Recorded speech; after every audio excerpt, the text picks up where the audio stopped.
პოლიტიკური პროცესი არის მკვდარი. ამ პოლიტიკური პროცესის მოკლაში ყველა მიიღო მონაწილეობა. ჩვენ ვიყავით ერთადერთი ხალხი, რომელიც ცდილობდით, რომ პოლიტიკური პროცესი გადაგვერჩინა. მიხეილ სააკაშვილისთვისაც ხო გახდა ეს ფაქტი და ხო თქვა კიდეც, რომ მარტო ქუჩის პროცესებიდან ვერაფერს ვერ ვიზამთო, პოლიტიკაც საჭიროა. მიხეილ სააკაშვილი, რომელიც იყო მთავარი კილერი ამ პოლიტიკური პროცესების, ქართულ ოცნებასთან ერთად. აი ამასთან დაკავშირებით ხო საკუთარ შეცდომასაც უნდა აღიარებდეს და აი მე არ ვარ თანახმა რომ მიხეილ სააკაშვილი ან ციხიდან გამოვიდეს, ან ძალაუფლება დაუბრუნდეს, ან პოლიტიკურ პროცესში დაბრუნდეს შეცდომების აღიარების გარეშე. პოლიტიკური პროცესი მათ შორის ნიშნავს საკუთარი შეცდომის გადააზრებას, ამის საჯაროდ ლაპარაკს და ხალხზე პატიების თხოვნას.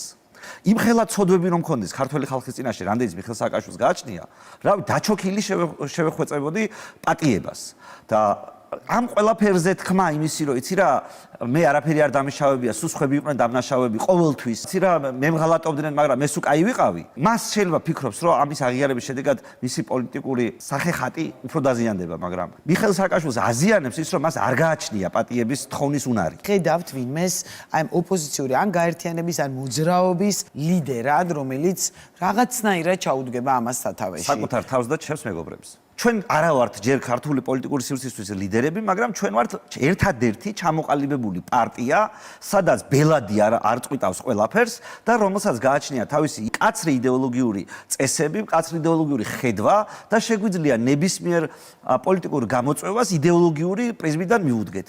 არასდროს არ უნდა ხაზარაძეს პარტია ქონოდა. არასდროს არ უნდა გახარიას პარტიის წარმომადგენლები იძახოდნენ, რომ ჩვენ ვართო ყოფილი პრემიერ-მინისტრის პარტია. თვითონაც რო გელაპარაკეთ, თქვენ რომელი პარტიიდან ხართ? გახარიას პარტია.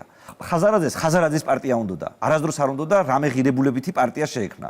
შესაბამისად, ეს ყველაფერი ამოტივტივდა. ქართველმა ხალხმა დაინახა, რომ ესენი აი ჩვეულებრივი აი არაფრის გამკეთებლები არ არიან, ჰაერის ბუშტები არიან სინამდვილეში, რომელსაც ხალხი მოატყუეს. ახლა არც ამ ხალხს ეუნება არავინ ბოდიშს არ უხდის და მე არაფრის იმედი არ მაქვს მანამ სანამ ეს პროცესი კათარზისი არ დაიწყება, სანამ არ გადავიაზრებთ იმას, რომ ხალხიც მოტყუდა, მე ამიტომ მინდა მიხეილ სააკაშვილმა სიმართლე ლაპარაკოს. თქო, მის სიტყვას დამაჯერებლობა მაშინ ექნება თუ იტყვის მეც მომატყუესო და დარჩება რეალურად ნაციონალურ მოძრაობა ამ პროცესის შედეგად და ყველასთვის გასაგები გახდება რომ ეს მოღალატე ნაცები ან მიშას ბელადობა უნდა აღიარონ ისევ და დაბრუნდნენ ნაცმოძრაობაში ან წავიდნენ პოლიტიკიდან ხოცები ისე არიან როგორც არიან და დარჩებით ჩვენ რომელიც ეჭვიტანილები არ ვართ არც ნაცობაში და არც ხოცობაში და ჩვენ 10 წელია ერთ და იგივეს ვიძახით შეუძლებელია რომ ვიღაცამ 10 წლის განმავლობაში ბექგრაუნდი ქონდეს 10 წლიანი პოლიტიკური და ვიღაცამ იქ ვერ გიპოვოს არათანმიმდევრულობა ჩვენ სულ ერთი და იგივე გვინდოდა სულ ვამბობდით 10 წლის განმავლობაში რომ ჩვენ ვითანამშრომლებთ ხოცებთან,